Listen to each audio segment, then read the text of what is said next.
What's good, YouTube? It's your boy, Blue Blood Sports TV, back at y'all with another one.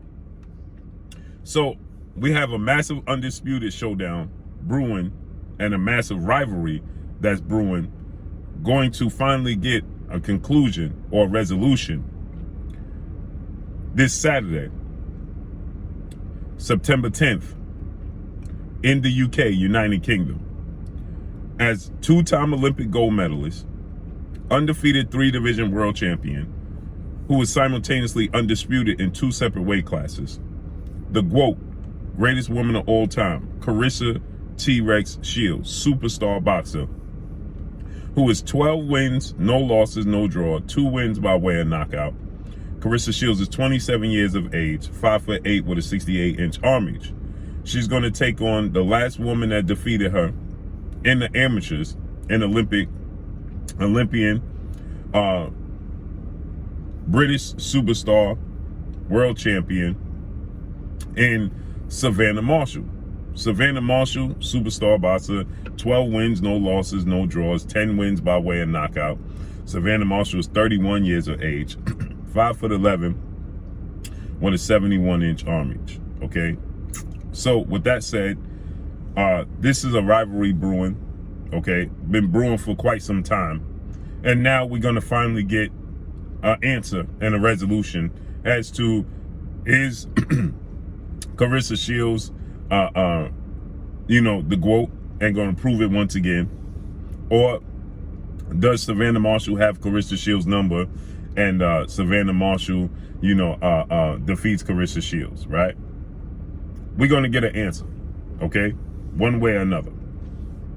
And today they held the media workouts, press conferences, and things of that nature, okay? Savannah Marshall is Olympic gold medalist in 2012, excuse me, okay? Her nickname is the Silent Assassin. She beat Claressa Shields in the amateurs some years ago when Claressa Shields was young. They have the same amount of fights. And today, Savannah Marshall, she did an interview in which she was asked that, there's this rivalry. Is there anything that gets under your skin that Claressa Shields has done or said? And Savannah Marshall, she brings up race. And she says color and race does not matter in the sport of boxing. It never should matter in the sport of boxing. And that it has no place in the sport of boxing, which I agree. But I have to disagree. Because it don't have a place. You're right. It don't have a place in the sport of boxing. It shouldn't have a place in the sport of boxing, and it don't matter. But when it comes to African-American athletes, boxing, football, baseball, hockey, soccer, basketball, it does matter. And in the sport of boxing, it matters more than any other sport. It matters more than any other sport. Race does.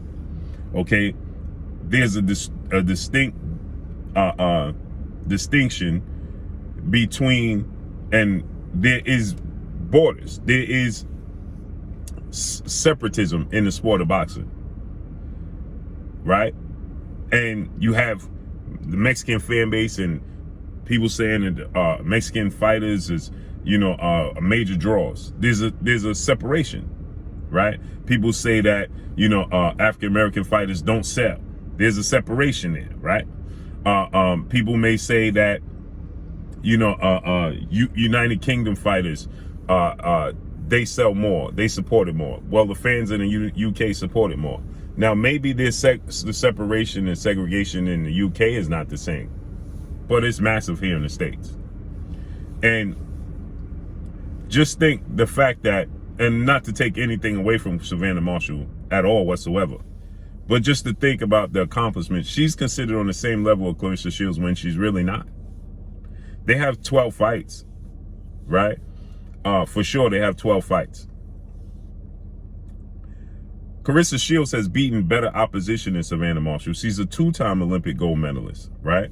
She's undisputed in 2 separate weight classes. She's a 3-division world champion. She's done it faster than any male or female in the history of the sport of boxing, becoming an undefeated 3-division world champion and undisputed in 2 separate weight classes. And yet, Savannah Marshall is considered on the same level as she is. Now, how could that possibly be? Why would that be? Because regardless if you want to admit it or not, it's a factor in the sport of boxing. It exists. So when Savannah Marshall says stuff like she don't want and don't need or don't want to hear and it don't have no place in the sport, you're right, it shouldn't, but it does exist. So the thing is, we have to acknowledge that it does exist in the sport. Stop acting like and pretending that you don't see and don't know it does exist within the sport of boxing, because you know it exists within the sport of boxing. We all know it exists within the sport of boxing. So we need to stop pretending that it don't exist in the sport of boxing, and let's start acknowledging it that it does exist in the sport of boxing, and then it can be done away with. Let me give you an example. You have undefeated two-time Olympic gold medalist, 3-division world champion, former unified lightweight world champion, Ukrainian superstar boxer Vasil Lomachenko. 16 wins, 2 losses, no draws, 11 wins by way of knockout. He's 34 years of age, 5'6" with a 66-inch arm reach. Vasil Lomachenko, at one point in time, with 3 fights, he got 3 world title opportunities right out the gate with a loss. His first fight was for a title position. His second fight was for a world title against Orlando Salido. He lost. And in his coming off a loss, 1-1 record, coming off of a loss, he gets another title opportunity. Now, what's here to note is about this. He lost Orlando Salido, very good fighter. But let's be real, he's a journeyman world champion. I'm creating my own words. And it's going to pick up steam. People are going to catch on and they're going to start using it. But he's a journeyman world champion. I don't want to say he stumbled upon a world championship, but the right opportunity presented itself with the right fight for him to become a world champion. Sometimes the stars just need to align for certain fighters to become a world champion, and that's what Orlando Salido did. Orlando Salido was knocked out 5 times in his first 15 fights as a professional. If Shakur Stevenson, undefeated Olympic silver medalist, 2-division world champion, unified super featherweight world champion, superstar boxer, had lost to a guy in Orlando Salido with 5 losses by way of knockout in his first 15 fights, and Shakur Stevenson lost to him early in his career, well, Shakur Stevenson will have to be considered to go back to the drawing board, revamp his career, rethink some things, make some changes. No, that didn't happen with Lomachenko. You know what happened with Vasil Lomachenko? Everybody gave him the excuse, well, he wasn't ready. He was 26 years old, going on 27. Everybody raved about his amateur background and pedigree, Olympic 2-time gold medalist, and having 1 loss in the amateurs compared to 350 fights or something of that magnitude.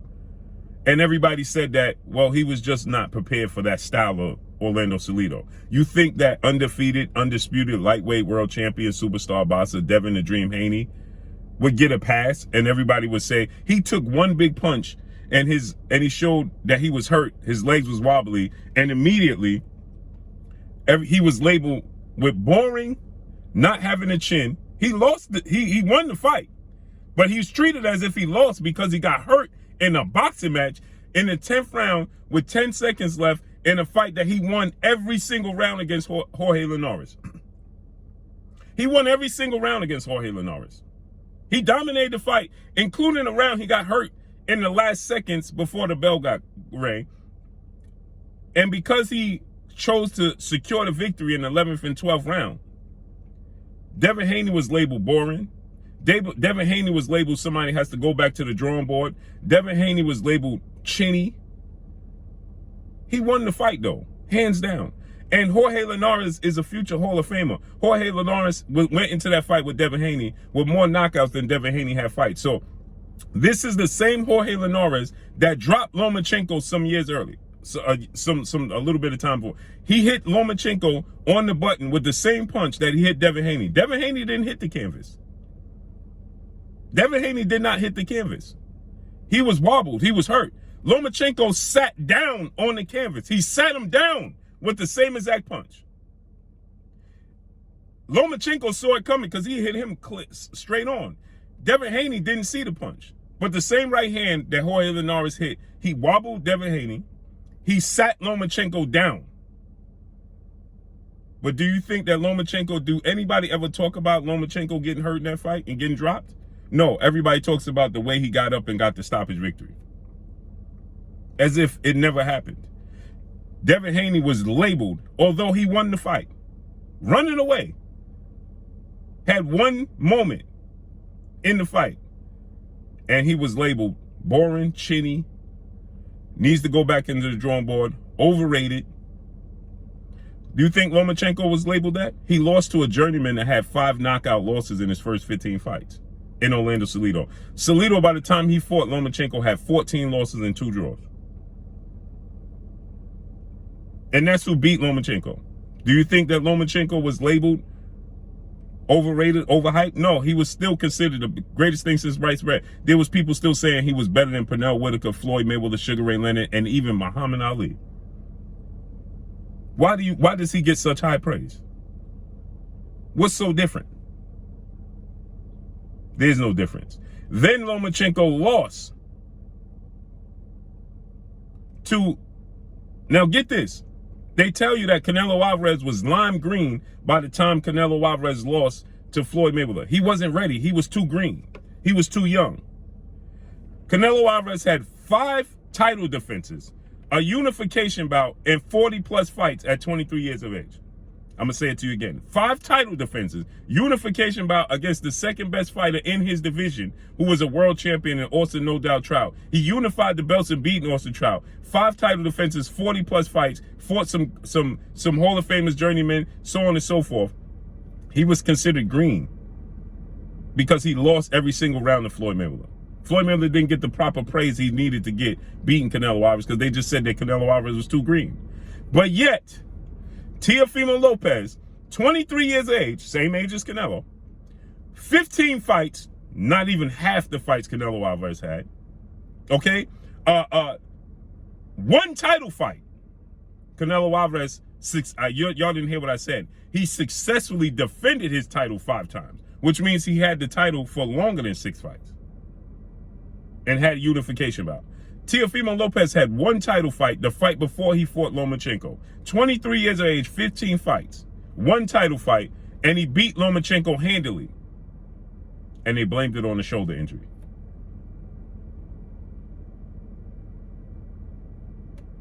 Well, Lomachenko wasn't himself because he had a shoulder injury. But yet, get this, if you go back and watch the fight, now he didn't throw double-digit punches till after the 7th round. Because of the style of Teofimo Lopez, the aggression of Teofimo Lopez, and the hesitation on Lomachenko's part. He didn't throw double-digit punches until after the 7th round or 7th round. And then they blame it on the shoulder. But if you go back and watch 8th, 9th, 10th, and 11th round, Lomachenko dominated those rounds to the point where I even thought that he was getting ready to stop Teofimo Lopez a couple of times. Teofimo Lopez looked like he was starting to waver. He didn't show any signs of having a shoulder injury or any type of injury or ailments or any type of effect of having it. He didn't rub his shoulder. He wasn't moving his arm. He wasn't stretching out. None of those things. He was perfectly fine when Teofimo Lopez decided to make a change, an adjustment, unnecessary adjustment, decided to sit down on his punches, stand in the shoulder roll, gave Lomachenko more opportunities, and Lomachenko dominated 8, 9, 10, and 11, and his shoulder didn't have any ill effects. And then what they don't bring up to you is the 12th round, where Teofimo Lopez dominated the 12th round of that fight and looked like he was going to stop Lomachenko. That's when the shoulder injury once again reared his head. So he got a pass again, Lomachenko did. Then Lomachenko beats Nakatani, who never fought for a world title, so obviously was never a world champion, after fighting Teofimo Lopez and losing, unanimous decision. A guy that was 15 fights and 23 years of age, 1 title fight. Now he beats Nakatani, didn't have no, Teofimo Lopez already beat him, didn't have a world title, never fought for a world title. Then he beats Richard Coleman, who was already knocked out by Teofimo Lopez, had multiple losses on his resume, okay, and wasn't a world champion in Richard Coleman. And then he gets placed back in the pound for pound top 10 list over undisputed, undefeated lightweight world champion, Devin Haney, and over Shakur Stevenson, and over three-time junior middleweight world champion, undisputed junior middleweight world champion, Jermell Charlo. So Lomachenko was 16 fights, 18 fights in total, 16 wins, 2 losses, lost to a journeyman world champion in Orlando Salido, lost to a kid that was green in Teofimo Lopez with 1 title fight, dominated. He lost both those fights. Never avenged neither one of those fights. Not one of those losses. But he gets placed over undisputed lightweight world champion in Devin Haney. He gets placed over Shakur Stevenson, who's 2-division world champion, unified champion. He gets placed over a 3-time junior middleweight champion, undisputed junior middleweight champion in Jermell Charlo. Now, why do you think that is, Savannah Marshall? What did he do so special to be placed over them? Because he lost to Orlando Salido. Again, let me say this again. We can't talk about level of competition because he lost to Orlando Salido, who had five knockout losses in his first 15 fights as a professional. That's not to mention the losses he had after that. And then he lost to Teofimo Lopez with only 1 title fight and only 15 fights at 23 years of age. Then why do you think he's placed in that position over these fighters? Take a wild guess. So yes, Savannah Marshall, maybe it's not the same perception over in the UK. I don't know what it is like over the UK, but I'm going to tell you how it is here in the States. It ain't good. Period.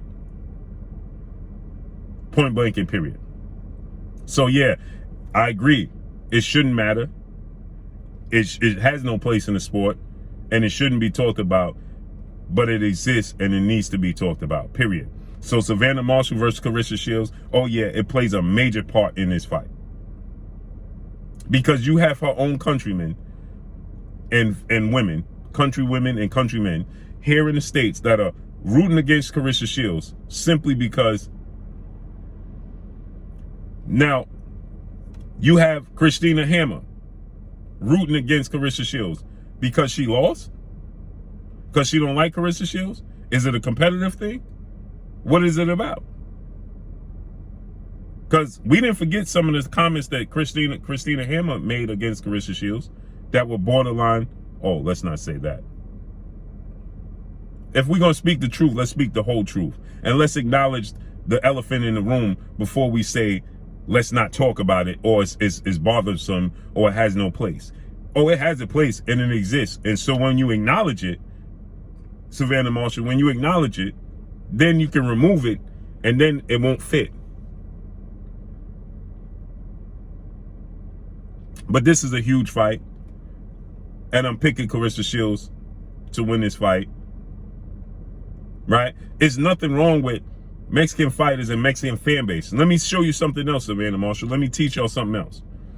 If a Mexican fighter or ex-fighter or fan say, I'm picking the Mexican fighter simply because he's Mexican and I'm Mexican, nobody has a problem with that. It didn't run rampant that Canelo Alvarez said, I'm never going to fight another Mexican fighter in my career again because I represent Mexico. It didn't run rampant. But think if Terrence Crawford or Errol Spence or Devin Haney or Gervonta Tank Davis or Deontay Wilder or Jerron Boots Ennis or Keith Thurman or Sean Porter says they're never going to fight another African-American fighter again in their career because they represent the African-American community, think how that would go over. Would it be met with the same response that Canelo Alvarez comments was met? If Sean Porter sits on Showtime telecast and he says, I'm picking the African-American fighter simply because he's African-American and he represents the same thing I represent, not about skill, not about talent. Let Andre Ward sit on that telecast. Let Timothy Bradley sit on the telecast and say, I'm choosing the African-American fighter over the Mexican fighter simply because the African-American fighter represents me and my community.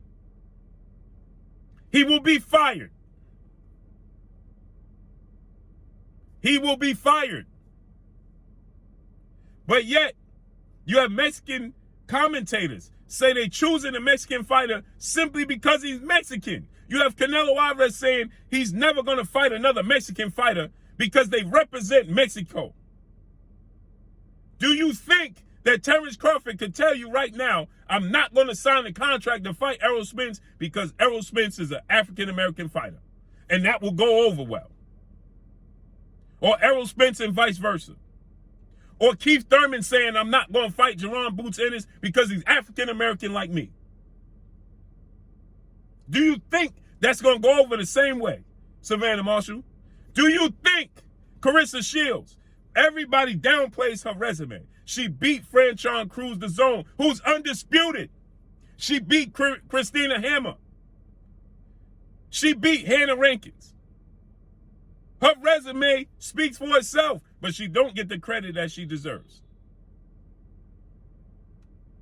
Do you think that Shakur Stevenson said, no, I'm never going to fight Devin Haney, but I want to fight, I'm never going to fight Devin Haney, but I want to fight Emmanuel Navarrete. I'm not going to fight Devin Haney because he's African-American, but I want to fight Emmanuel Navarrete. How do you think that goes over well, Savannah Marshall? How do you think if Gervonta Tank Davis came out publicly today and said, I ain't fighting Devin Haney